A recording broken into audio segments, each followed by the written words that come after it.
انت ما بتعرفش ترفض طلب عشان ما تزعلهمش، صح؟ ولا يمكن علشان احنا اتربينا ان الواحد لما يوافق على كل حاجة ده أدب، والواحد لو رفض حاجة دي قلة أدب. بس الحقيقة موافقتك على كل حاجة وعدم رفضك لحاجات معينة ساعات بيبقى ليه أضرار أكبر مما تتخيل. أول ضرر بيكون ضغط نفسي عالي جدا على الواحد إن هو مضطر إن هو يوافق لكل حاجة، وموافق على أي حاجة أي حد بيطلبها منه أو بيقولها له، وده للأسف بيدخلك في مرحلة إرهاق شديدة جدا. الضرر التاني إن هو بيخلي الواحد ما عندوش سيطرة على وقته. كل حد عايز يطلب مني اي حاجه في اي وقت بضطر ان انا اعملها له لان انا مش قادر اقول له لا، وده بيخليني معرفش اجري ورا الاولويات بتاعتي ولا احقق حاجات انا بالنسبه لي مهمه لان انا وقتي مش ملكي. تالت حاجة بيكون ضرر كبير جدا في العلاقات ما بين الناس وبعضها، لأن أنا في العلاقة بيكون الطرف التاني اتعود مني إن أنا بوافق على كل حاجة وما بقولش لأ على أي حاجة وما بقولش رأيي لأن أنا موافق على اللي هما بيقولوا.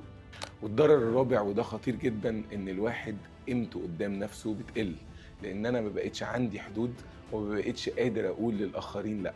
فدي بتبقى مشكلة كبيرة جدا في نظرتي لنفسي. وحل الموضوع ده هو ان انا اكتسب مهارة الحسم وان انا اعرف اقول لا، وخصوصا لو انا اتعلمتها وعرفت اقولها بطرق مختلفة.